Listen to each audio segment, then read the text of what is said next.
आज हम लेटेस्ट और अपडेटेड करंट अफेयर अगस्त के मंथ के करेंगे। इसका हम पार्ट 6 वीडियो बना रहे हैं। हमने already part 1, part 2, part 3, part 4, part 5 cover किया हुआ है अगस्त के मंथ के करंट अफेयर का। प्लीज़ उसे देखिए, आपको और भी नॉलेज मिलेगी।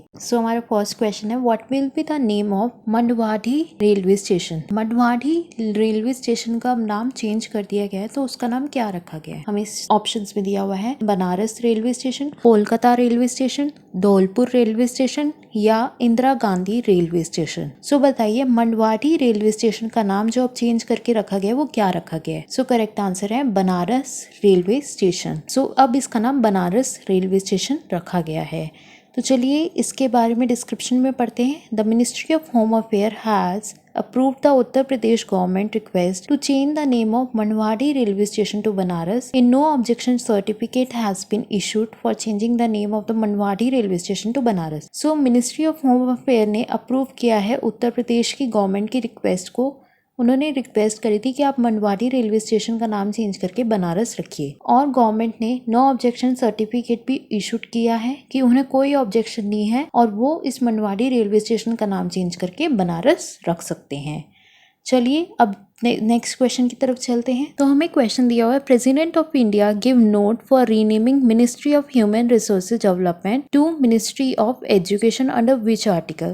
प्रेसिडेंट ऑफ इंडिया जो है, जो हमारे प्रेसिडेंट है रामनाथ कोविंद जी ने रीनेम किया है ministry of human resources development का नाम चेंज करके मिनिस्ट्री ऑफ एजुकेशन रख दिया है। तो किस आर्टिकल के अंतर्गत उन्होंने इसका नाम चेंज किया है? हमें दिया हुआ आर्टिकल 65, आर्टिकल 77, आर्टिकल 78 या आर्टिकल 87। प्रेसिडेंट ऑफ इंडिया ने जो नाम चेंज किया है वो किया है अकॉर्डिंग टू आर्टिकल 77। आर्टिकल 77 के तहत उन्होंने ministry of human resources development का नाम चेंज करके मिनिस्ट्री ऑफ एजुकेशन रखा है। चलिए अब इसकी डिस्क्रिप्शन पढ़ते हैं। President Ramnath Kovind give assent to the change in name of the Ministry of Human Resources Development as Ministry of Education. Under Clause 3 of Article 77 of the Constitution, President Ramnath Kovind amended the Government of India Allocation of Business Rule 1961 by Government of India Allocation of Business 356 Amendment Rule 2020। President जो रामनाथ कोविंद जी हैं, उन्होंने अपनी हामी इसमें भरी है कि आप इसका नाम चेंज कर सकते हैं, कि इसका नाम ministry of human resources development का नाम आप चेंज करके मिनिस्ट्री ऑफ एजुकेशन रख सकते हैं। कौन से क्लॉज के अंदर? Clause number 3 of article 77 of the constitution. इन्होंने अमेंड किया है गवर्नमेंट ऑफ इंडिया का एलोकेशन ऑफ बिजनेस रूल 1961 को by government of India allocation of business 356 amendment rule 2020। कौन से आर्टिकल के तहत इस ministry of human resources development का नाम मिनिस्ट्री ऑफ एजुकेशन रखा गया? वो है आर्टिकल नंबर 77 और उसका क्लॉज क्या है? 3। नेक्स्ट क्वेश्चन है, where is 2 flyover bridges that will be named after late Arun Jaitley and Sushma Swaraj. कहाँ है वो 2 फ्लाईओवर जिनका नाम अरुण जेटली जी के और सुषमा स्वराज जी के नाम पे रखा गया है? तो हमें ऑप्शन में दिया हुआ गुजरात, मुंबई, जयपुर या नागपुर। वो फ्लाईओवर कहाँ है जिनका नाम अरुण जेटली जी और सुषमा स्वराज जी के नाम पे रखा गया? वो है गुजरात में। तो चलिए पढ़ते हैं। A flyover bridge on Ashram road over income tax cross road has been named as late Arun Jaitley flyover. A flyover bridge the longest in the city at Anjali Chowrasta has been named as Sushma Swaraj flyover bridge. एक flyover bridge का नाम उन्होंने अरुण जेटली जी के नाम पे रखा है और एक फ्लाईओवर ब्रिज का नाम उन्होंने सुषमा स्वराज जी के नाम पे रखा है। Who is the CEO of NPCI International Payment Limited? कौन है CEO NPCI International Payment Limited का? NPCI मतलब national payment corporation of India के। चलिए ऑप्शंस में पढ़ते हैं। हमें फर्स्ट ऑप्शन दिया हुआ है रितेश शुक्ला, बी है अमित मेहता, सी है दिकेश मल्होत्रा और Arvind Krishna.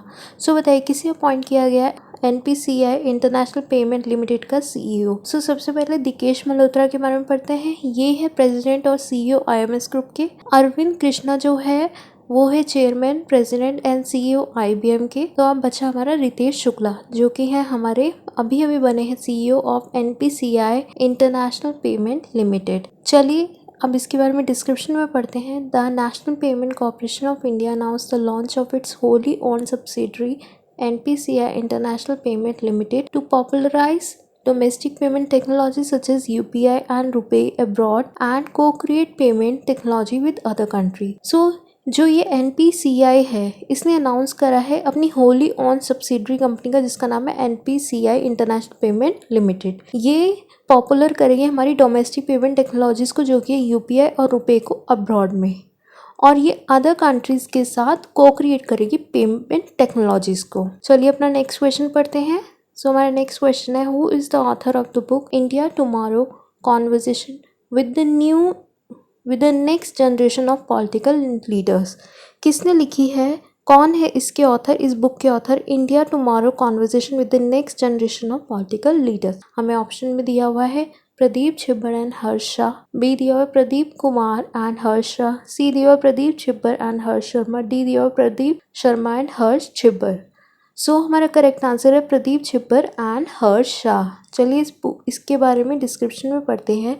This book take a deep dive into the current domain of Indian politics. The author say many prominent young and dynamic politics in India such as Priyanka Gandhi, Devendra Fernandes, Rahul Gandhi, Milind Deora, Smriti Irani, Akhilesh Yadav, Omar Abdullah, Aditya Thackeray, among others. The exercise shapes into their brand of politics, local, national and global concern, challenge and goals. So ये जो इनकी book है India tomorrow conversation with the next generation of political leaders, ये young politics और उनके dynamic के बीच में घूम रही है इस बुक की स्टोरी।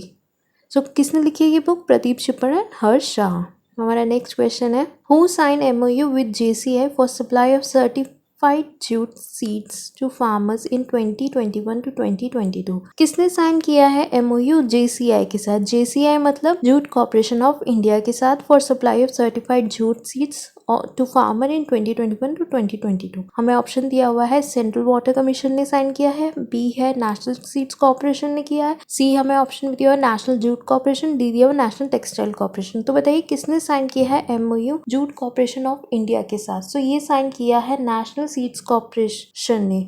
सो हमारा करेक्ट आंसर क्या है, नेशनल सीड्स कॉर्पोरेशन। चलिए इसके बारे में डिस्क्रिप्शन में पढ़ते हैं। National seeds corporation under the ministry of agriculture and farmer welfare would be insuring delivery of these quality certified seeds to the jute corporation of India. An MOU in this regard was signed between the Jute Corporation of India and National Seeds Union Minister of Textile Srimati Smriti Zubin Irani and Union Minister of Agriculture and Farmer Welfare Shri Narendra Singh Tomar witnessed, and they do the MOU ceremony through virtual mode. किसने sign किया है ये MOU, national seed corporation ने किसके साथ, jute corporation of India के साथ। क्यों किया है ये जो क्वालिटी है, अच्छी क्वालिटी का जो सीड्स है वो पहुंचा सके JCI के पास, जूट कॉर्पोरेशन ऑफ इंडिया के पास। किसके कौन था उस वक्त प्रेजेंट जब ये सेरेमनी हो रही थी, उस वक्त प्रेजेंट थे union minister of textile Shrimati Smriti Zubin Irani और union minister of agriculture and farmer welfare Shri Narendra Singh Tomar, और इन्होंने ये सेरेमनी करी है वर्चुअल मोड से। सो किसने साइन किया MOU with JCI, that is national seed corporation.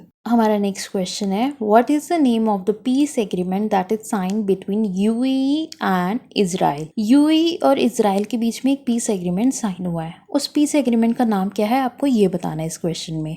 UAE मतलब यूनाइटेड अरब एमिरेट्स, ठीक है। तो वो एग्रीमेंट क्या है, पीस एग्रीमेंट का नाम क्या है वो हम देखते हैं। हमें ऑप्शंस में दिया हुआ है Abraham peace agreement, peace negotiation and agreement, treaty of Israel and treaty of UAE। So correct answer है Abraham peace agreement. Abraham peace agreement जो है वो साइन किया गया है बिटवीन UAE एंड इजराइल। चलिए इसके डिस्क्रिप्शन पढ़ते हैं। Israel and UAE sign the historic Abraham peace agreement and due to this peace agreement diplomatic relation will be established for the first time between the two countries. US President Donald Trump was the first to announce the deal. President Trump said that this is a significant development for peace and stability in the Middle East and expressed confidence that more and more Arab and Islamic country will join the agreement. So ये जो agreement है ये एक historic agreement है जो sign किया गया है इजराइल और यूनाइटेड अरब एमिरेट्स के बीच में। इस एग्रीमेंट का क्या नाम क्या है, अब्राहम पीस एग्रीमेंट, क्योंकि इस एग्रीमेंट की वजह से इनके जो डिप्लोमेटिक रिलेशंस है वो फर्स्ट टाइम बहुत ही अच्छे होंगे। US प्रेसिडेंट डोनाल्ड ट्रंप ने ये एग्रीमेंट की जब डील हो रही थी तो उन्होंने सबसे पहले ये एग्रीमेंट की डील अनाउंस करी थी। प्रेसिडेंट ट्रंप ने ये भी कहा था कि ये सिग्निफिकेंट डेवलपमेंट है पीस और स्टेबिलिटी की मिडल ईस्ट में, और उन्होंने अपना कॉन्फिडेंस दिखाया था कि इस पीस एग्रीमेंट में ज़्यादा से ज़्यादा अरब और इस्लामिक कंट्रीज उन्हें ज्वाइन करेगी। हमारा नेक्स्ट क्वेश्चन है who have sign MOU with Flipkart for industry focus research. किसने साइन किया है MOU फ्लिपकार्ट के साथ फॉर इंडस्ट्री फोकस रिसर्च। हमारे ऑप्शन है IIT Delhi, IIT Mumbai, IIT Patna, IIT Kanpur. So बताइए, काफी न्यूज में भी आपको पता भी होगा कि किसने MOU साइन किया है फ्लिपकार्ट के साथ इंडस्ट्री फोकस्ड रिसर्च। तो वो साइन किया है IIT पटना ने। चलिए इसकी डिस्क्रिप्शन पढ़ते हैं। Flipkart has announced a memorandum of understanding with Indian Institute of Technology Patna to help create industry-focused applied research in the area of artificial intelligence, natural learning processing and machine learning. So ये उन्होंने agreement इसलिए IIT Patna के साथ करा है कि जिससे वो क्रिएट कर सके फोकस इंडस्ट्री फोकस रिसर्च। कौन से एरिया में? In the area of artificial intelligence, natural learning processing and machine learning. चलिए नेक्स्ट क्वेश्चन पढ़ते हैं। ये क्वेश्चन बैंक के एग्जाम्स में तो पूछा ही जाता है। Who is appointed as the DBS bank MD and head of national distribution. किसको अपॉइंट किया गया एज द DBS बैंक का MD और हेड ऑफ नेशनल डिस्ट्रीब्यूशन। हमें ऑप्शंस में दिया हुआ CVJ कुमार, B है प्रशांत जोशी, C है GV प्रसाद, D है संजीव बेहता। तो चलिए ऑप्शंस को एलिमिनेट करके पढ़ते हैं। CVJ कुमार है HCL के CEO है, GV प्रसाद जो है वो डॉक्टर रेड्डी लेबोरेटरीज के MD है, संजीव मेहता हिंदुस्तान यूनिलीवर में के MD हैं। तो अब बचे प्रशांत जोशी। तो हमारा करेक्ट आंसर क्या है? प्रशांत जोशी जी को अपॉइंट किया एज द DBS बैंक का MD and head of national distribution. चलिए इसकी डिस्क्रिप्शन पढ़ते हैं। DBS bank India appointed Prashant Joshi as the managing director and head of national distribution. He will report to Surjit Shome, managing director and CEO of DBS bank India limited. ये direct report करेंगे सुरजीत शोमे को, जो कि MD है और CEO है DBS बैंक इंडिया लिमिटेड के। और इन्हें क्या अपॉइंट किया गया as the MD and head of national distribution के लिए। Who have signed MOU with NTPC Limited for CO2 to methanol demonstration plant. किसने साइन किया है MOU NTPC लिमिटेड के साथ? किस चीज के लिए? CO2 to methanol demonstration plant के लिए। हमें ऑप्शन में दिया हुआ है L&T हाइड्रोकार्बन इंजीनियरिंग, B दिया हुआ है JGC कैटलिन एंड केमिकल लिमिटेड, C दिया हुआ है एफकॉन्स, D दिया हुआ है साउथ ईस्टर्न कोलफील्ड लिमिटेड। तो किसने साइन किया है MOU NTPC के साथ for CO2 to methanol demonstration plant? तो वो साइन किया है L&T हाइड्रोकार्बन इंजीनियरिंग ने। चलिए इसके बारे में डिस्क्रिप्शन में पढ़ते हैं।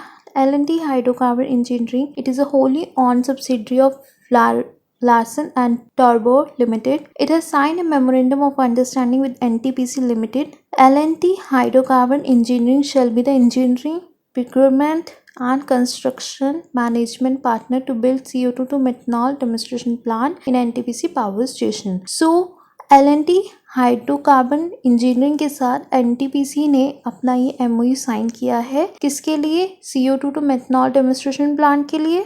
ठीक है। LTHE मतलब L&T हाइड्रोकार्बन इंजीनियरिंग जो है वो इसमें इंजीनियरिंग, प्रोक्योरमेंट और कंस्ट्रक्शन का काम करेगी। और कहाँ पे करेगी? in NTPC power station. Who will be responsible to conduct a common eligibility test which is approved by the Union Cabinet? कौन रिस्पॉन्सिबल है कॉमन एलिजिबिलिटी टेस्ट कंडक्ट कराने के लिए जिसे अप्रूव किया है यूनियन कैबिनेट ने? तो चलिए हमारे ऑप्शंस पढ़ते हैं। फर्स्ट है नेशनल रिक्रूटमेंट एजेंसी, B है नेशनल रिजर्वेशन एजेंसी, C है नेशनल रिजल्ट एजेंसी, D है नेशनल रेवेन्यू एजेंसी। तो बताइए कौन कंडक्ट कराएगा कॉमन एलिजिबिलिटी टेस्ट जो कि अप्रूव किया है यूनियन कैबिनेट ने? बहुत न्यूज़ में भी है। आई होप आपको पता होगा इसका आंसर। प्लीज़ कमेंट सेक्शन में ज़रूर लिखिएगा। तो अभी तो मैं आपको इसका आंसर बता देती हूँ, जो कि है नेशनल रिक्रूटमेंट एजेंसी को ही कंडक्ट कराएगी कॉमन एलिजिबिलिटी टेस्ट जिसे कि यूनियन कैबिनेट ने अप्रूव किया है। चलिए इसका डिस्क्रिप्शन पढ़ते हैं। Union cabinet meeting which was chaired by Prime Minister Narendra Modi and Information and Broadcast Minister Prakash Javadekar. It was a historic decision that will allow job seekers to take one common test and save cost and time spent on writing multiple exams. बहुत अच्छी बात है कि common eligibility test national recruitment agency conduct करेगी। इससे job seekers के लिए क्या होगा कि उन्हें सिर्फ एक ही एग्जाम देना पड़ेगा और बार बार इतने सारे एग्जाम्स लिखने नहीं पड़ेंगे, जिससे उनका टाइम भी बचेगा और उनकी कॉस्ट भी बचेगी। सो किसने साइन किया है? कौन कंडक्ट कराएगा कॉमन एलिजिबिलिटी टेस्ट जिसे यूनियन कैबिनेट ने अप्रूव किया है? वो करवाएगी नेशनल रिक्रूटमेंट एजेंसी। हमारा नेक्स्ट क्वेश्चन है What is launched by Lakshmi Vilas Bank for contactless online instant saving account opening facility? क्या लॉन्च किया गया लक्ष्मी विलास बैंक के द्वारा for cashless online instant saving account opening facility, कि जिससे कि वो लोग ईजिली सेविंग अकाउंट ओपन कर सके। तो क्या लॉन्च किया है, चलिए ऑप्शंस में पढ़ते हैं। लक्ष्मी डिजिटल, बी है लक्ष्मी डिजिगो, सी है लक्ष्मी सेविंग, या डी है लक्ष्मी डिजी अकाउंट। सो लक्ष्मी विलास बैंक ने क्या लॉन्च किया है जिससे कि लोग ऑनलाइन ही सेविंग अकाउंट ओपन कर सके। तो ऑनलाइन सेविंग अकाउंट ओपन करने के लिए लक्ष्मी विलास बैंक ने ओपन किया है, जो बी ऑप्शन में लिखा हुआ है लक्ष्मी डिजिगो, ये उन्होंने लॉन्च किया है। किसने, लक्ष्मी विलास बैंक ने। किसके लिए, ऑनलाइन सेविंग अकाउंट की फैसिलिटी के लिए। चलिए इसकी डिस्क्रिप्शन पढ़ते हैं। Lakshmi Digigo is a saving account facility with select features including internet and mobile banking. Opening a saving account during COVID-19 pandemic has been a hassle.